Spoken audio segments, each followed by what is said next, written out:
नमस्कार। हम आज जानेंगे 7 चक्रों के बारे में और उसका स्थान कहाँ हमारे शरीर में और उसको हील करना क्यों ज़रूरी है। थोड़ी सी हम जानकारी लेंगे, फिर आगे के वीडियो में हम हर एक चक्र का ध्यान करेंगे। तो ध्यान करने से पहले उसका थोड़ा सा विवरण हमारे पास हो तो ध्यान करने में सुविधा रहती है। तो आइए समझते हैं। हमारे शरीर के अंदर 7 चक्र होते हैं। 7 चक्र का क्रम देखेंगे तो सबसे नीचे से ऊपर हम जाएंगे। सबसे नीचे जो पहला चक्र है वो है मूलाधार चक्र, जिसे हम रोग चक्र से भी जानते हैं। उसका स्थान है गुदाद्वार और जननांग के बीच में, या फिर रीढ़ की हड्डी के निचले छोरे पर होता है उसका स्थान। दूसरा चक्र है स्वादिष्टान चक्र, जिसे हम सैक्रल चक्र भी कहते हैं। उसका स्थान है जननांग के ऊपर, नाभि के 3 उंगल नीचे। फिर आता है तीसरा चक्र मणिपुर चक्र। मणिपुर चक्र का स्थान है नाभि के पास, जिसे हम सोलर प्लेक्सस चक्र भी कहते हैं। फिर आता है अनाहत चक्र। उसका स्थान होता है हमारे दोनों पसलियों के बीच में, हृदय के पास में, जिसे हम हार्ट चक्र से भी जानते हैं। उससे थोड़े ऊपर जाएंगे तो आएगा विशुद्धि चक्र, और उसका स्थान है गले के पास, जो थोड़ा सा खड्डा जैसा होता है वहीं आसपास होता है विशुद्धि चक्र, जिसे थ्रोट चक्र भी कहते हैं। फिर इससे ऊपर जाएंगे, दोनों आँखों के बीच में, दोनों आँखों की जो भौहा होती है उसके बीच में, जहाँ पे हम तीसरे नेत्र की जगह जानते हैं, वह जो स्थान है वह है आज्ञा चक्र का स्थान, जिसे हम थर्ड आई चक्र भी कहते हैं। और 7वां चक्र है सिर के सबसे ऊपरी हिस्से में, जिसे ब्रह्मरंध्र भी कहते हैं, और उसे क्राउन चक्र से जाना जाता है, सहस्त्रार चक्र। तो इस क्रम अनुसार हमारे 7 चक्र होते हैं हमारे शरीर में। अब 7 चक्र जो है वो हमारे सूक्ष्म शरीर में होता है। अब डॉक्टर इसको काटेंगे तो चक्र हमें उस जगह पे मिलेंगे नहीं, लेकिन वह चक्र सूक्ष्म शरीर में है। तो वैसे ही हम एक बात समझें कि शरीर में बहुत ज़्यादा बीमारियां आती है, हमारे जीवन में आदि व्याधि उपाधियाँ चलती रहती है। शरीर की बीमारियां हैं, मानसिक बीमारियां हैं और सामाजिक बीमारियां हैं, सांसारिक बीमारियां हैं। तो ये आदि व्याधि उपाधि से हम कैसे सुलझेंगे, कैसे निकलेंगे।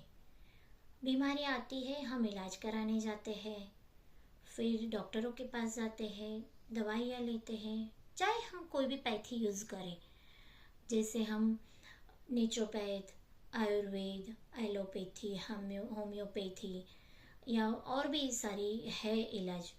तो जो भी इलाज हम करवाते हैं तो वो बाहरी से ठीक होता है, लेकिन इसके मूल में क्या है, क्या हुआ है, जो बीमारी हुई, क्या हुआ जो आदि व्याधि और उपाधि का कारण बनी।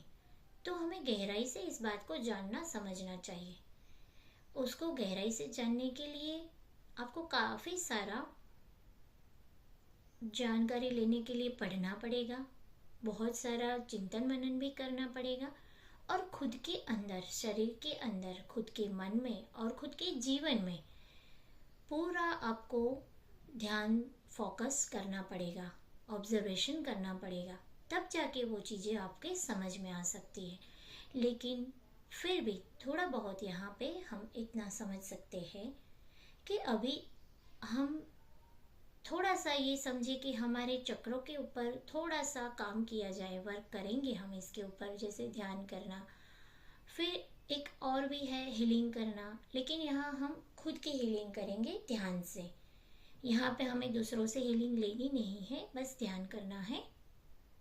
तो हम आगे के वीडियो में सभी चक्रों के अलग अलग चक्रों के ध्यान करेंगे, अलग अलग वीडियो में। जिससे आपके पास पूरा समय हो तो आप सातों चक्रों को एक साथ बैठ के ध्यान कर सकते हैं।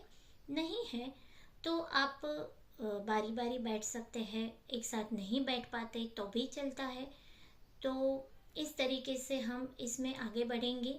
इसमें और भी जानकारी है, बहुत सारी जानकारी है, क्योंकि ये इतने से बात में समझ में इतने में आने वाला है नहीं।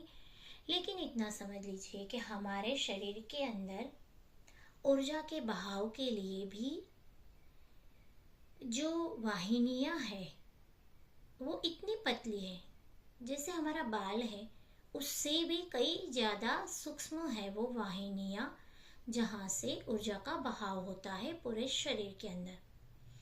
अब वहाँ वो वाहिनियों में कुछ ब्लॉकेज आते हैं, जहाँ पे ऊर्जा का बहाव ठीक से नहीं होता है, तब उस अंग की बीमारियां, रोग हमें शुरू होते हैं।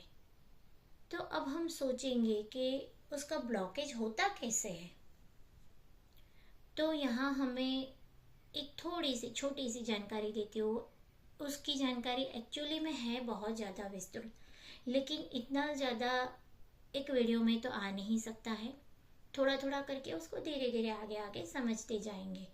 लेकिन यहाँ इतना सा समझ ले कि हमारे जो भाव होते हैं, चाहे वो कैसे भी भाव है, यहाँ पे हम हमारे भावों को वर्गीकरण नहीं करेंगे, अच्छे भाव या बुरे भाव। हम भाव सिर्फ हम समझेंगे कि भाव हमारे अंदर प्रेम भाव है, गुस्सा है, घृणा है, द्वेष भाव है, लालच है, लोभ है, आलस्य है, कामवासना है, बहुत सारे भाव है।